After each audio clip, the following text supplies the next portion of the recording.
All right, guys, here we go. So you know that we look at our calendar a lot because I'm convinced one of the secrets to being a good teacher is being at least a little bit more organized than my students. For some of you, that's not hard. For some of you, you appreciate organization and you're finding that you like me. But guys, in either case, here's the scoop. You have a test on Tuesday. And I think you probably understand that first tests can be stressful, not even because of the material, but because it's a first test. In the same way that if you're interviewing for a job, a first job interview is stressful, simply because it's the first time you've done this. So you guys know the trick to that, right? When you get out into the world and you start interviewing for jobs, what you always want to do is apply for a job that you don't really want, and then go interview for it. That's your throwaway.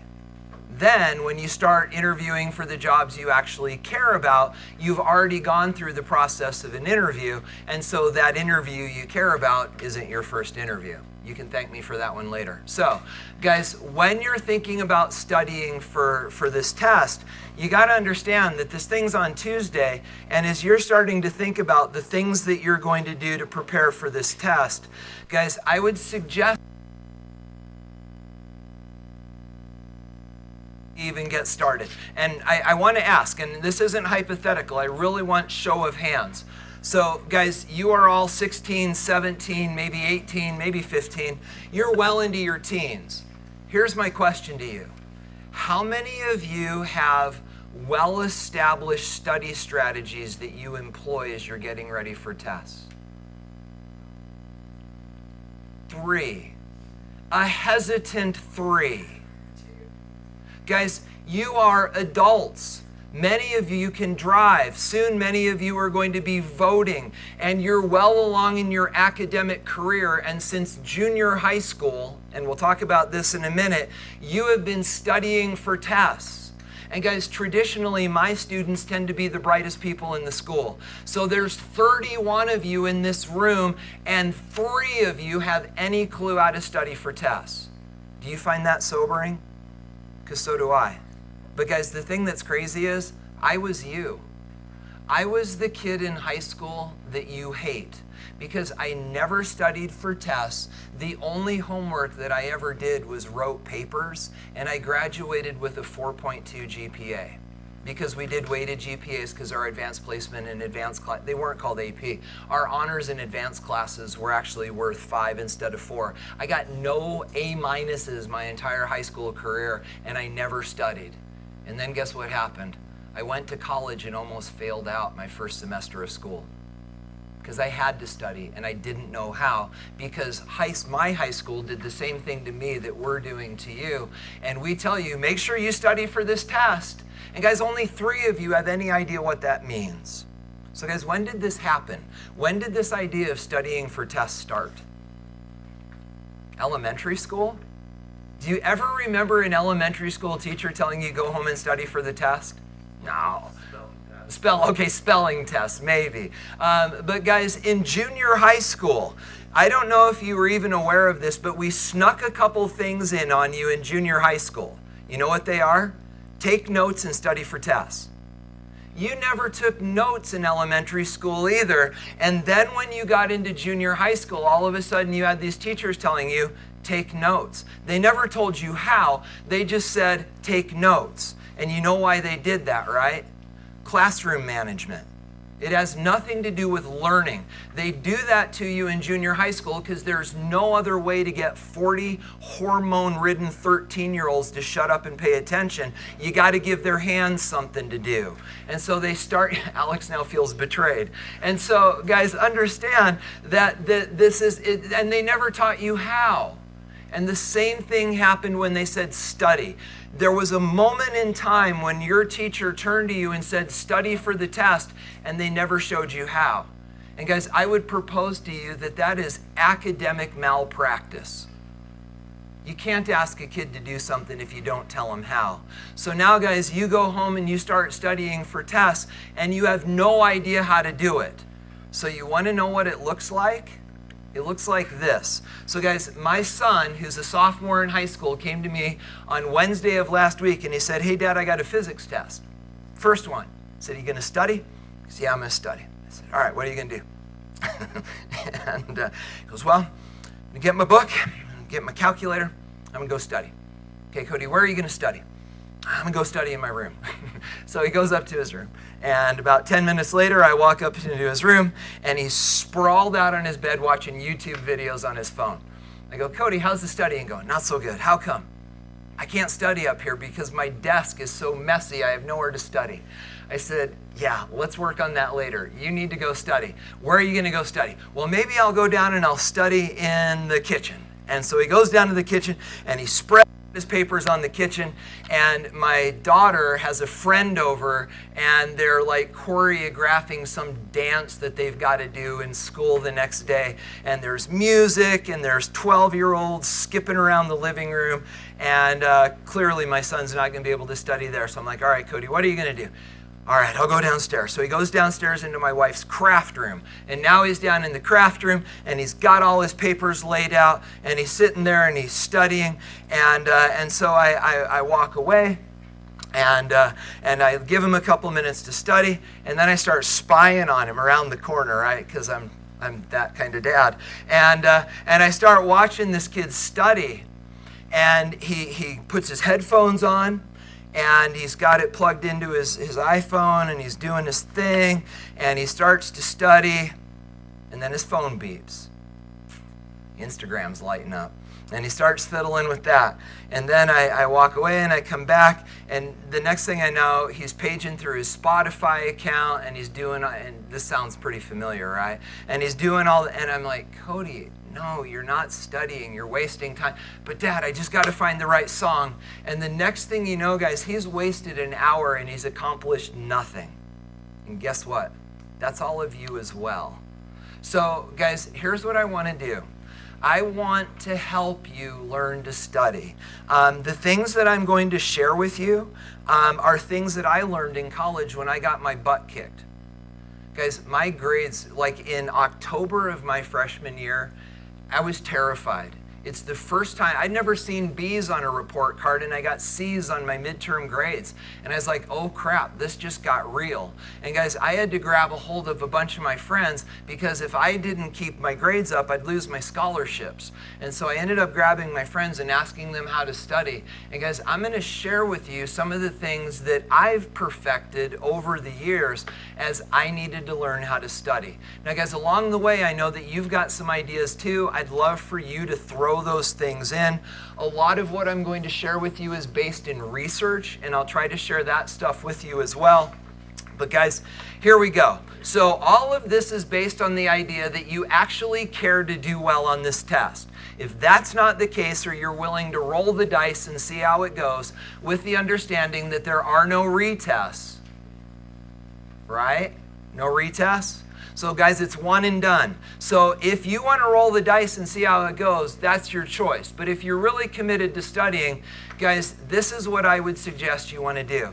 And understand, this doesn't just work in science classes. It also works in math classes. What I'm about to teach you does not work in English classes, and it doesn't work in history classes, and you'll see why. So guys, let's do this first. And I think you're probably going to run, or well, it's up to you. I mean, if you want to write this down, you can. If you don't, that's fine. In a minute, you'll certainly need to be writing. But guys, here's the scoop. In order to study effectively, the first thing you've got to do is you've got to keep some things in mind.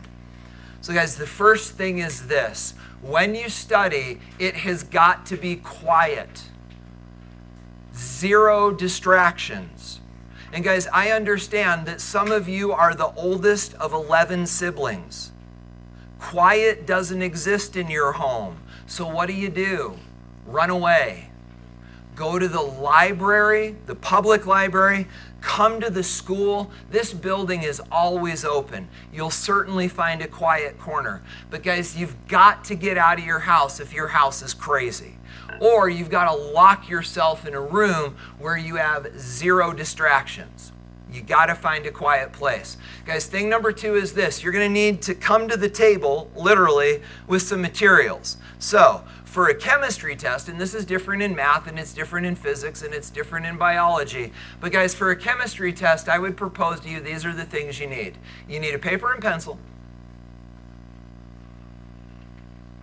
You got to have your chemistry notebook. You need to have a calculator, you need to have a periodic table, and you need to have internet access. The last one is negotiable, but I find it very helpful.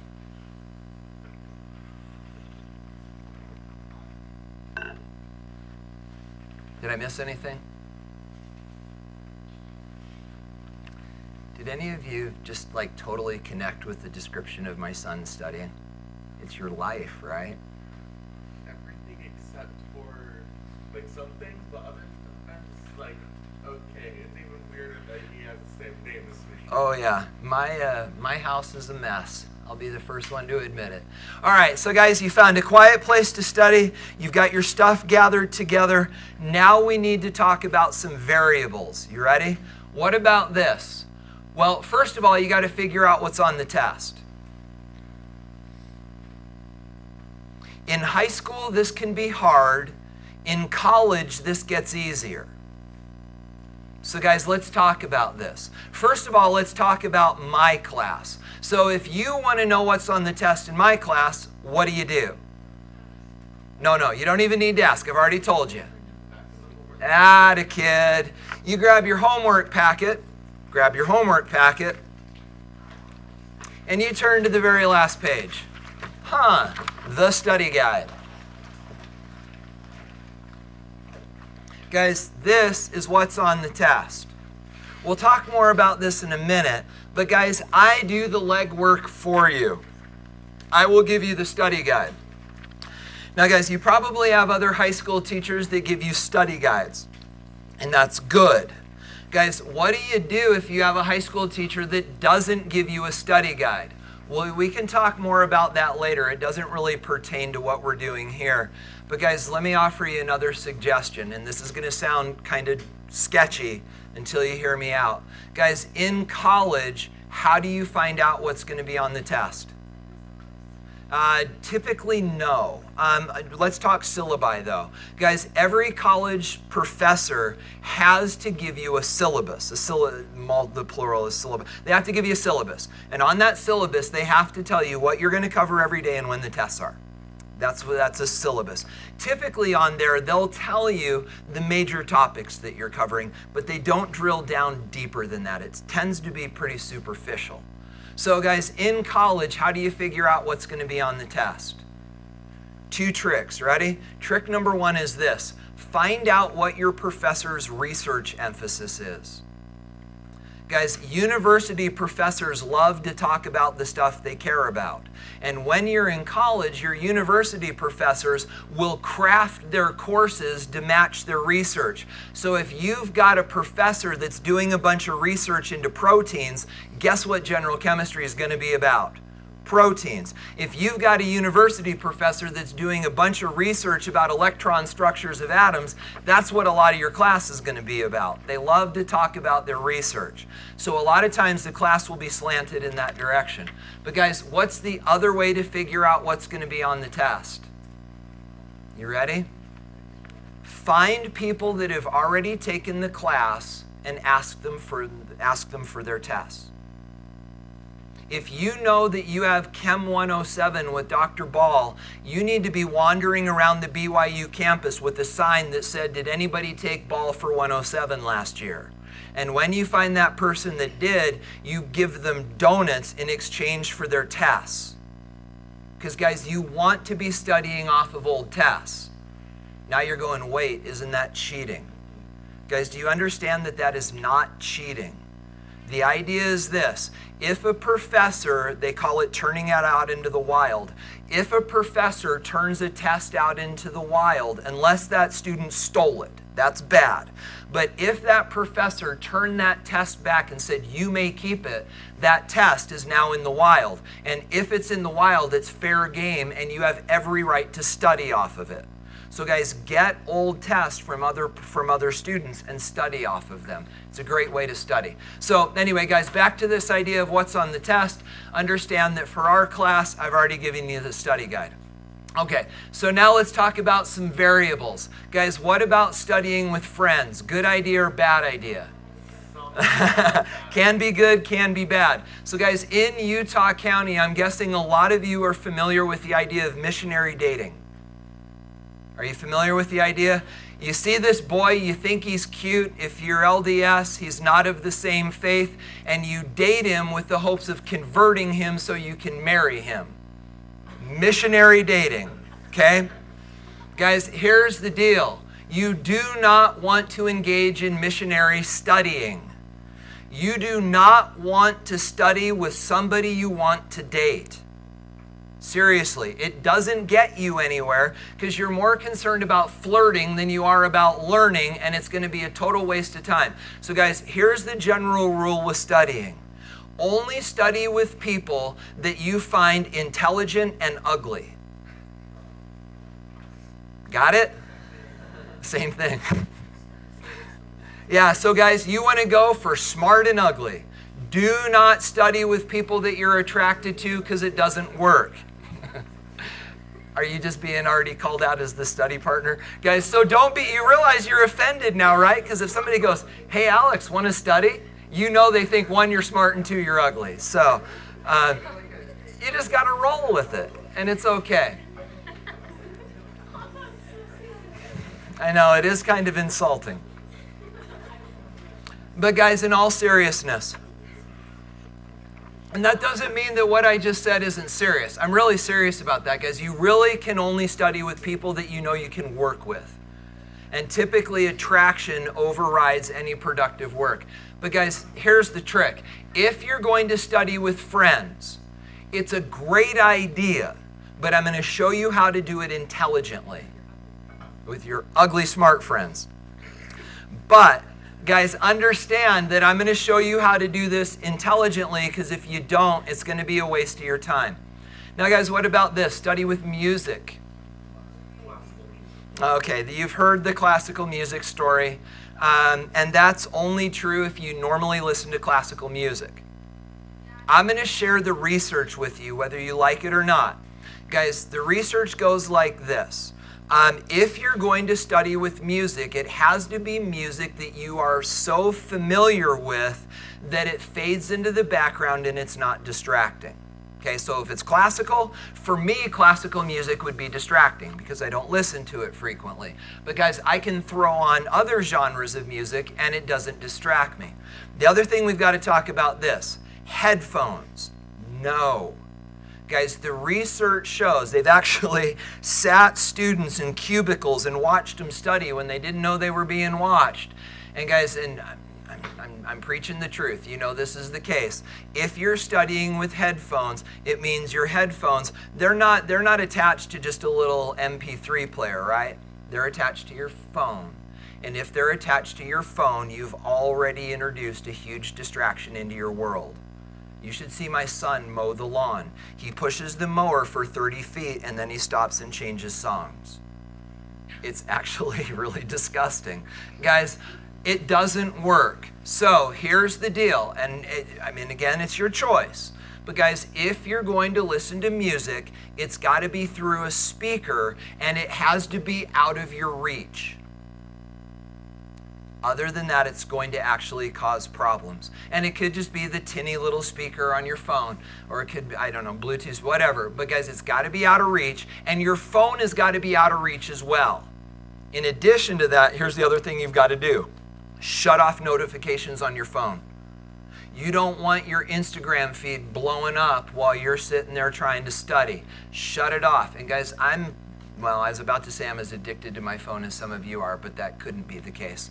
But guys, understand, you've got to have the self-discipline to swipe the little thing and shut it off. If you can throw your phone into airplane mode because you don't stream music, it lives on your phone, all the better. You know now that Spotify and some of these others will allow you to download songs for offline play. Do it and shut off all connectivity, or at least shut off notifications. Okay, so we got friends, we got music. Guys, the next thing we need to talk about is this. What about food? Absolutely. Guys, did you notice that you guys did this last year when you took the AC, well, if you're a senior, you did. If you're a junior, you'll see. But when you take standardized tests, other than the SAGE test, because we don't know what to do with that. But guys, when you're taking high stakes tests here at the school, like the ACT, we used to give the PSAT, all these other exams. I don't know if you've noticed, but we take a break and we send you out into the hall and we give you a little fruit chews. Guys, the reason is because there's really solid academic research that say calories help with learning. So it's always a good idea to have something to snack on while you're studying. So guys, what about caffeine? Let's not pretend. What about caffeine? Is it a good idea to study by ingesting caffeine? And the answer is yes. Actually, and the research is solid on this, guys, caffeine is actually good for you. In low doses, caffeine is actually good for you. Here's the thing though. You've got to be careful. So, and we don't need to argue the health benefits, but guys, caffeine is a stimulant and it gets your brain moving, and that's good because you want a nimble brain. I'm not in any way telling you, Mom, Dad has never told me to go to Starbucks before I study. I'm not saying that. There's lots of different ways, but anyway. So, but guys, here's the thing you got to be careful of. If you're studying late at night and you're ingesting caffeine, then what happens? Can't sleep.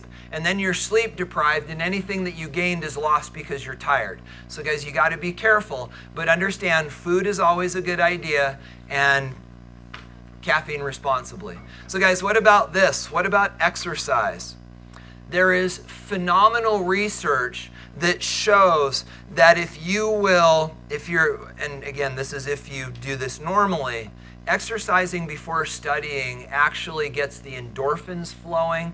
It gets your heart rate up. It's sort of, you know that experience, it just blows out the cobwebs. Because it's always a good idea to exercise before you study, unless you're just pushing yourself to the limit and you just collapse.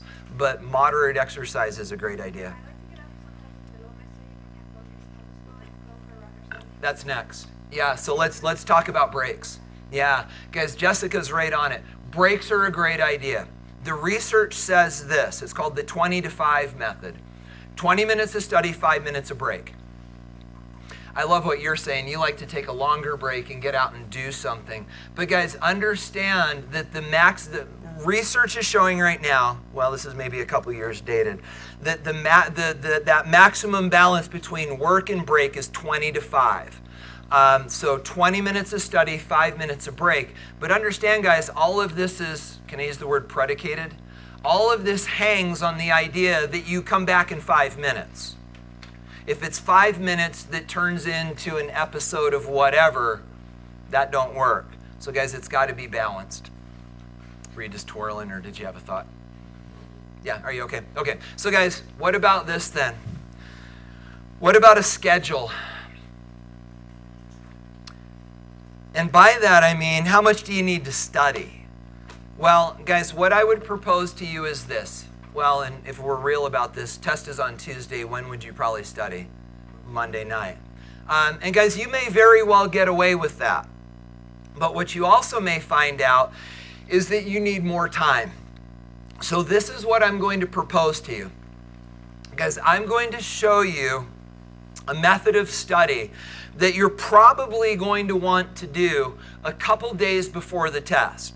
Because going through this initial process that I'm about to show you will super narrow your focus, and then you'll get a sense of how much you need to study. So if you do what I'm about to show you, maybe tonight, I don't know, when you get home from school, however, it'll take you 30 minutes.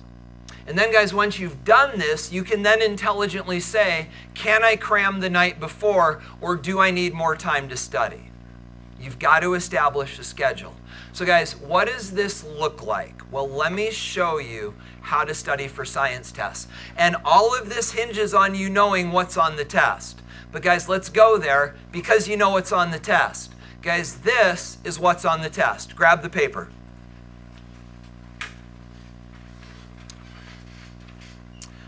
So guys, here's the promise I make to you. But listen carefully. Here's the promise I make to you. There's nothing on the test that isn't on this sheet. But there's nothing on the sheet that isn't on the test. Do you understand that two-edged sword?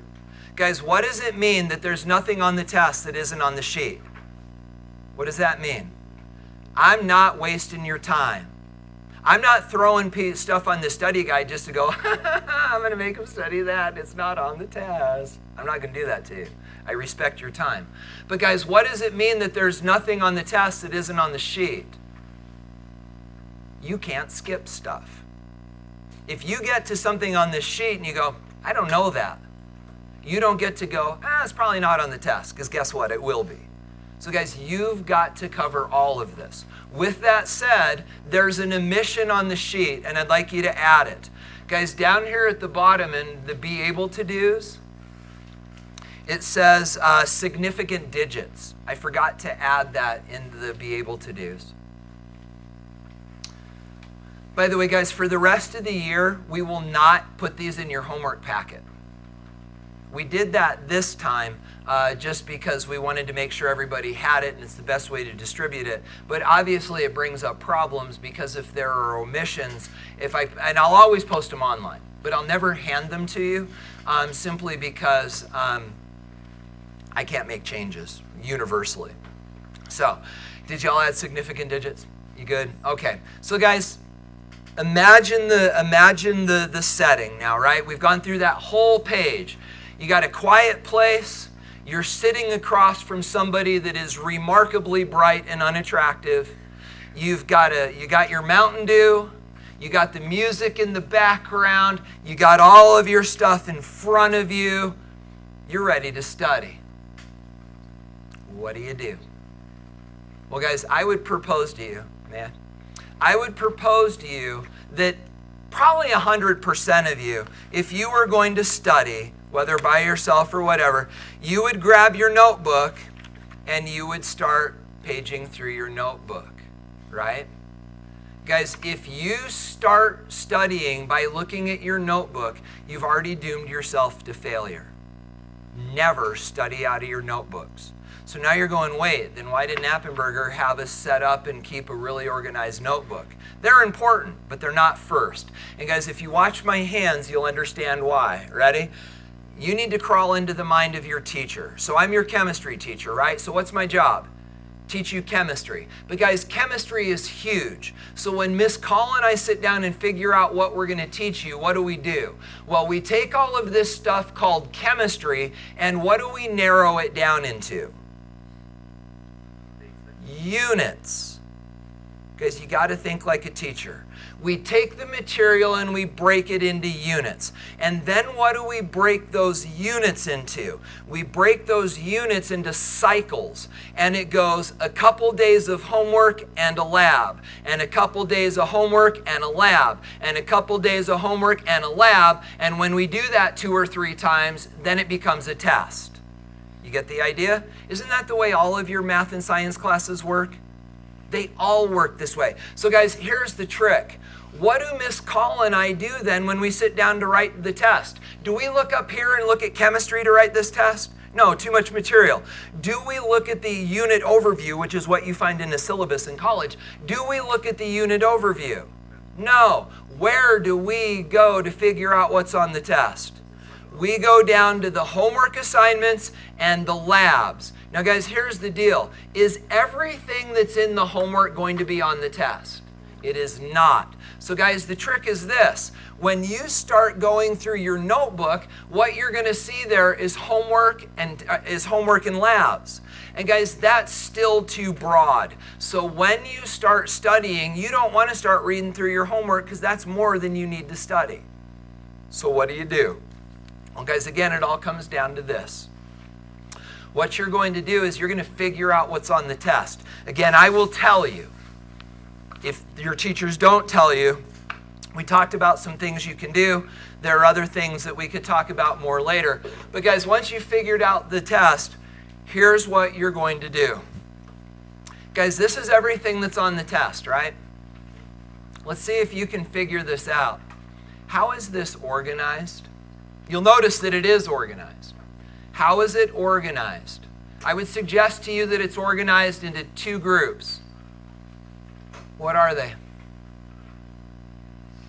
And you've got this in front of you. If you can't read it on the board, I wasn't expecting you to be able to read from this distance.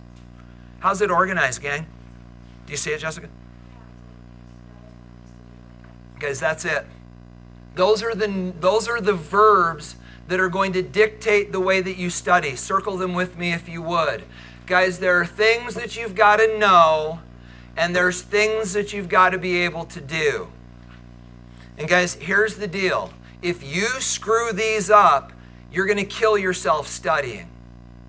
If you study for the no's, the way that you should study for the do's, you're wasting your time. And if you study for the do's, the way that you should study for the no's, and many of you would make this mistake if I didn't save you from it, you're actually creating a false sense of security that will actually decrease your scores on the test. So guys, let's talk about this. So are we all clear on this idea that we've got the no's and we've got the do's? And don't screw them up. But guys, maybe we should take a step back and talk about this really quick. Have you ever noticed that all of your science and math classes are broken up this way? Think about biology. I think you've all taken biology, right? And so guys, you're in a biology class and you're learning about the cell. And Mr. Maurer or whomever you had came to you and he said, these are the things you need to know about the cell. You've got to know what the rough ER is. You've got to know what the cytoplasm is. You've got to know what the Golgi apparatus are. You got to know all these parts. But then what have you got to be able to do? Label a cell. Or in physics, you've got to know the 3 laws of motion. And you need to know the first, the second, the equal and opposite reaction and all of that stuff. But then what have you got to be able to do? Solve the kinematic equations. Guys, all science and all math classes come down to no's and do's. What about English? Doesn't work that way. What about history? Doesn't work that way. But guys, all of your math and science classes can always be broken down into no's and do's. So this works not just in chemistry. So what are we going to do with this information? Well, guys, I would encourage you to create this chart. Maybe don't do it on your study guide. Do it on another sheet of paper, your notes page. Because guys, you're going to do this, I hope, for all of your tests. So we've got the no's, we've got the do's, and we've got study, and we've got remediation.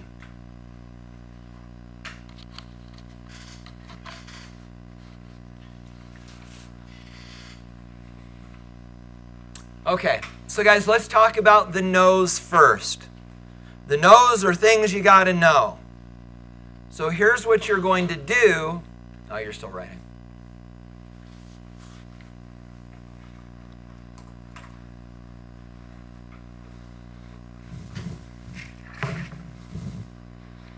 You okay?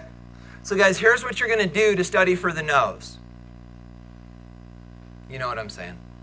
Here's what you're going to do. You are going to grab paper and pencil.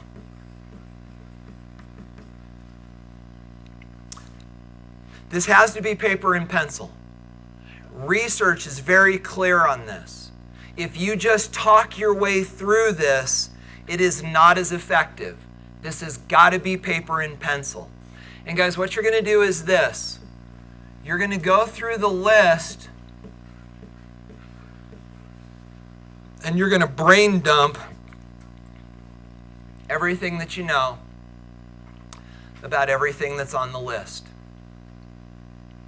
So guys, quite literally, you're going to do this. You're going to sit down with your list. You'll notice I've got it on the wall. You're going to sit down with your list and you're going to sit down with a piece of paper. And the first word that we run into is accuracy. And you're going to write accuracy. And then you're just going to let it flow. And guys, so accuracy is an indication of the correctness of a value.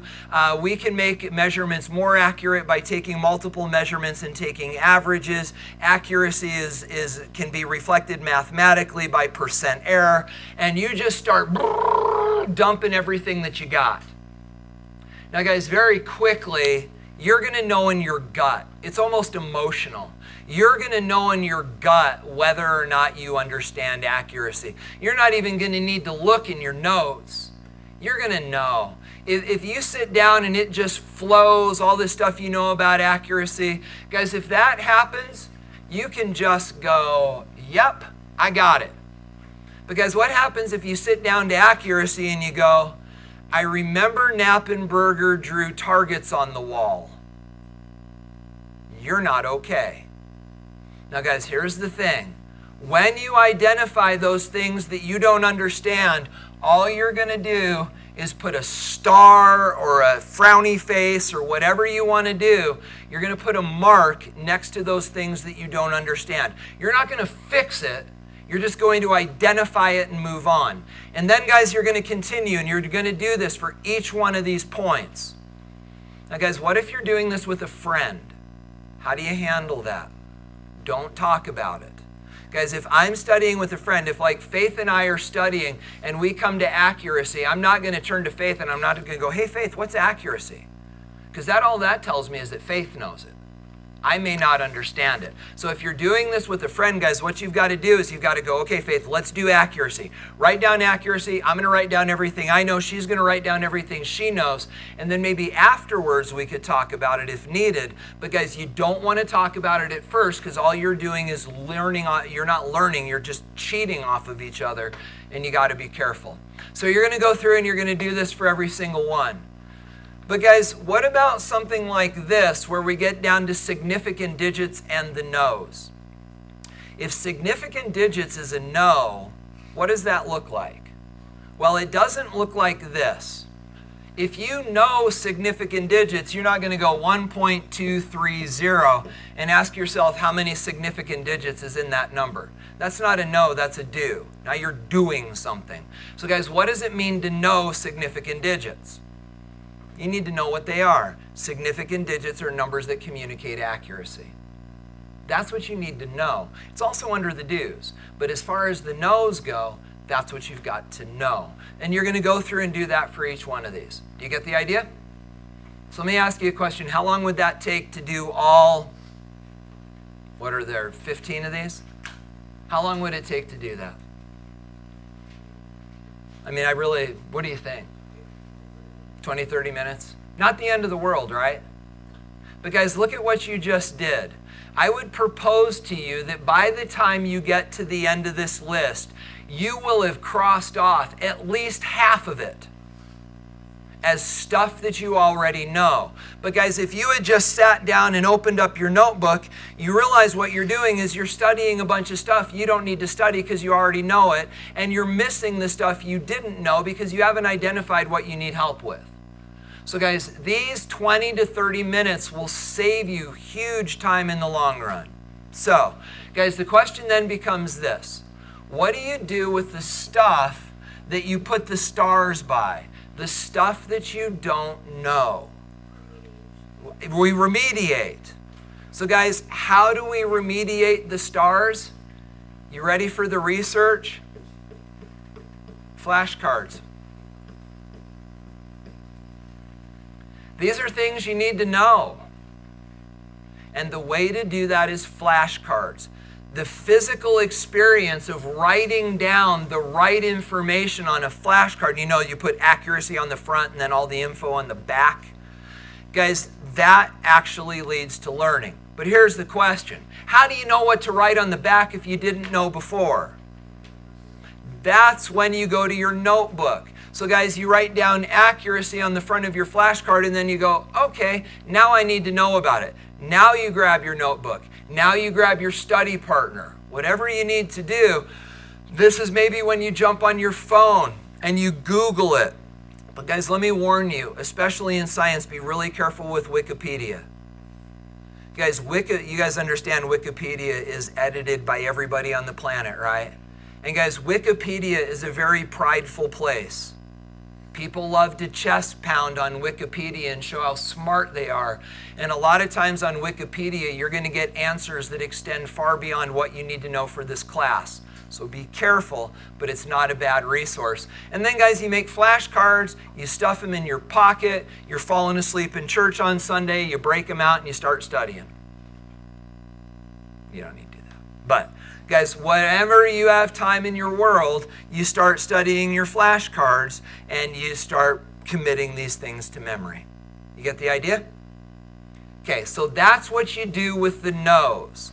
The question now is, what do you do with the do's? And guys, this is what most of you would do with the do's. One of the things that we've got to do is understand density calculations. And a lot of you, if you were studying if you knew, hey, I got to know density problems, what you would do is you'd grab your homework and you would start having this inner conversation.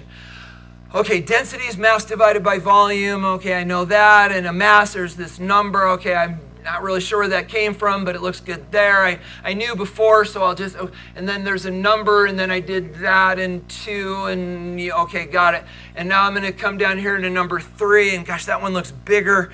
And I got volume and mass, and I got a number, and then I got to do percent error. And Knappenberger told us that he'd give us the equation on the test, so that's good. And then I do this, and I got a number, and then a 10. Okay, I remember how to do these. You're an idiot. Guys, if you reread mathematical processes and lie to yourself and say that you know how to do them, you are an idiot. Because the only thing that you're doing by rereading your homework is verifying that you can read correct answers and agree with them. That doesn't mean you know how to do them. It means you know how to read. Guys, a 3rd grader could read these and nod their heads. So what are you going to do with the math stuff in order to make sure you can do them?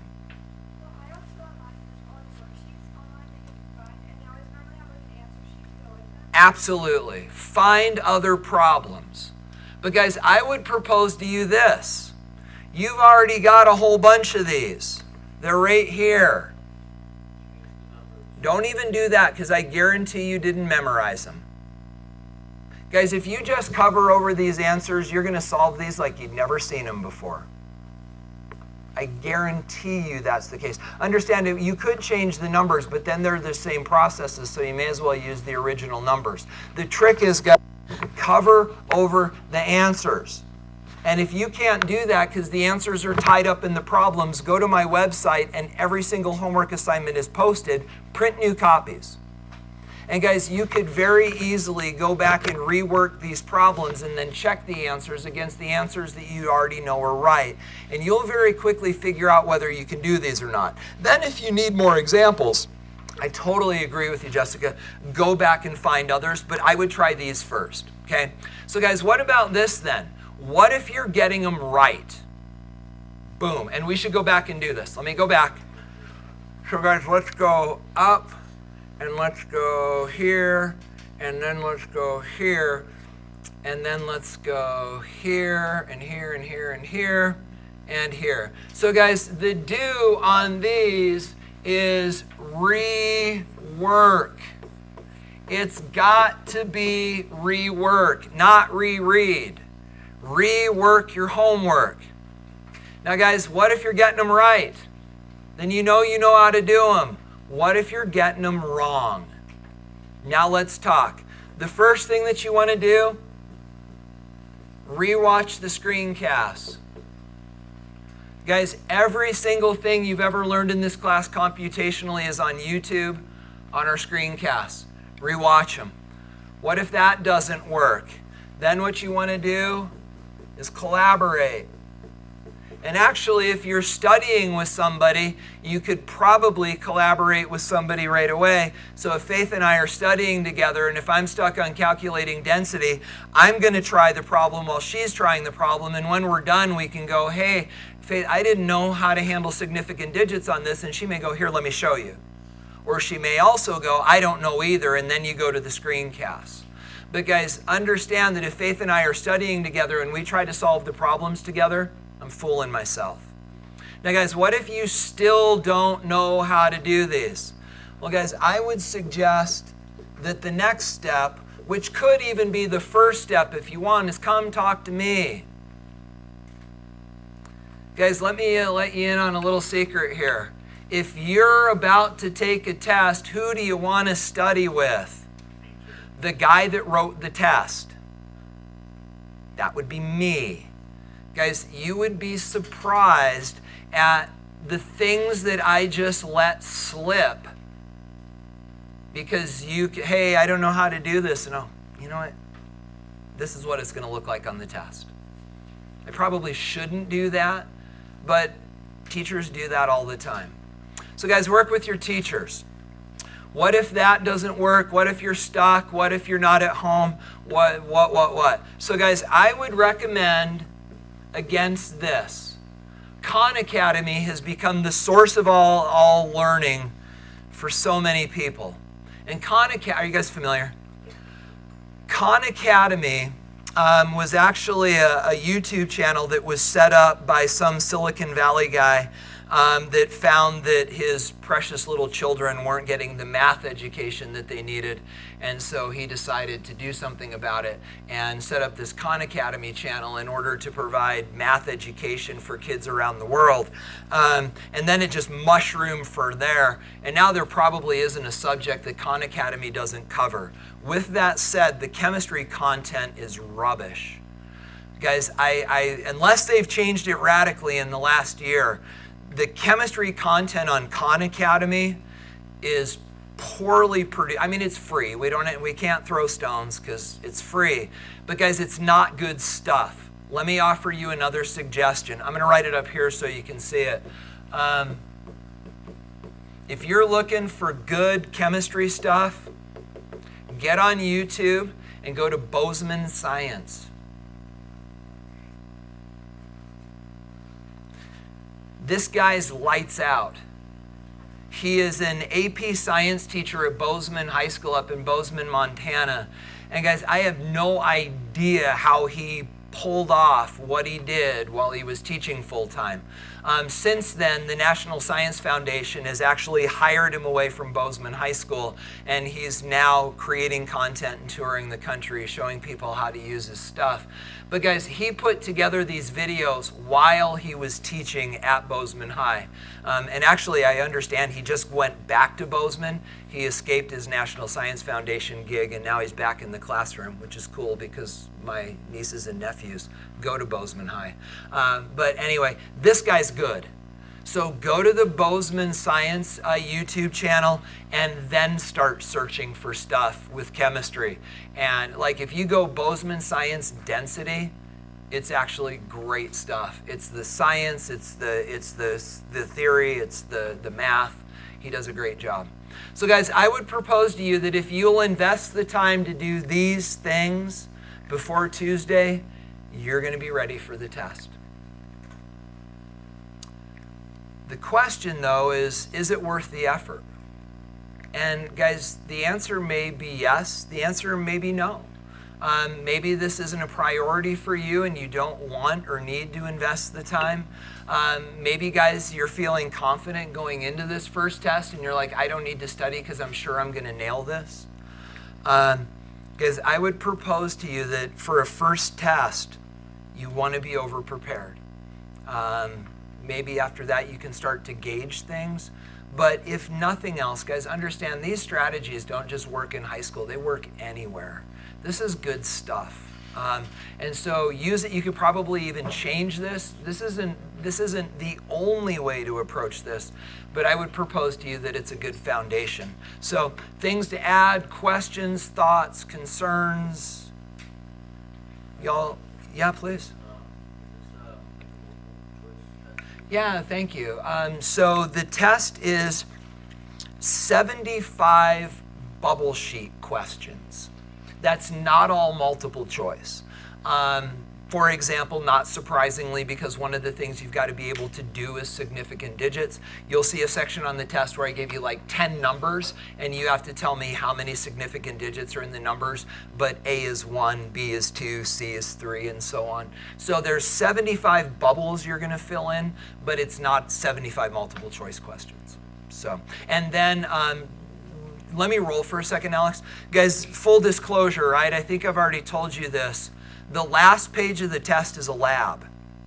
When you walk into class on Tuesday, you're going to see 8 graduated cylinders up here. And what I'm going to do is I'm just going to grab you guys, literally you 8, and I'm going to hand you a graduated cylinder, and you 8 will start on the last page of the test, and you'll go do the lab. And then when they're back, we'll send the next 8, and then the next 8, and then the next 8. But guys, the last page of the test is a lab. I'm not going to tell you if it's a solid or it's a liquid, but you will be doing exactly what you're in the process of doing on this density lab. You got to know the procedures. You got to know, this looks really nice. You got to know how to analyze the data. Okay? And guys, understand the devil is truly in the details on this stuff. So, go ahead, Alex.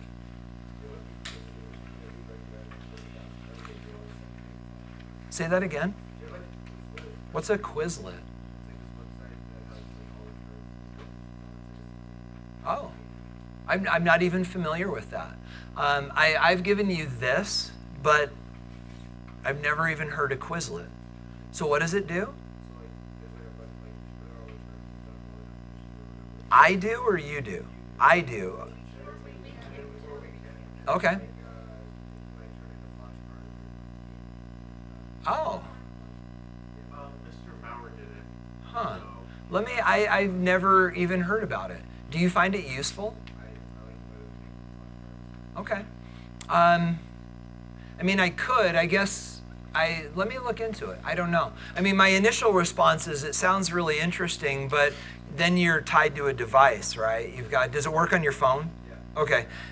Okay, so it's not web-based, it's an app. But then I guess the thing I would be careful about, though, is unless there's a way for you to delete terms. Remember, we're trying to be focused about what we do. And if I make a Quizlet with all 15 of these terms and you only need 3 of them, you're looking at stuff you don't need to. There is a way on Quizlet just to say, I know this, don't give me this call. Oh, so Quizlet knows what we know. Yeah. You gotta love Quizlet. So let me look into it. I'll talk to Maurer. I've never seen it. Okay. So guys, anything else to add, subtract, think about? We good? Okay. So now guys, let's shift gears. So grab your labs.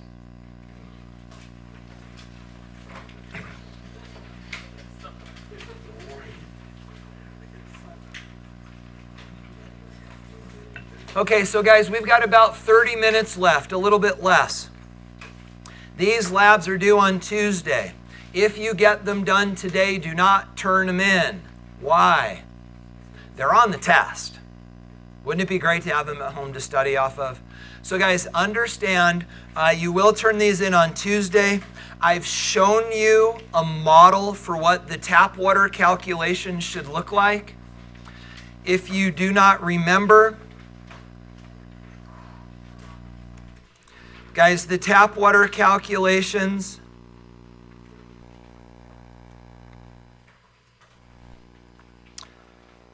should look like this. Guys, understand, well, let's say it that way. So guys, understand there are some details in this that are tripping people up frequently. So let me sort of bring these to light, and then if you have other questions, we can. Guys, be really careful on order of process. You always explain and then do. Explain and then do. Explain and then do. On the test, I will give you all the equations that you need. Density is mass divided by volume, and the percent error equation will be on the test. You'll never memorize equations in this class. So, guys, with that said, what do you suppose the other thing is that's screwing people up? Significant digits right here. They forget that when you do the subtraction, you don't care about significant digits, you care about decimal places, but then those decimal places go on to limit significant digits. Be careful. And then I agree with whoever that was over here as well. Units are tripping people up as well. Guys, here you've got grams, here you've got grams per milliliter, the result of a density calculation, and then your percent errors are all based on grams per milliliter.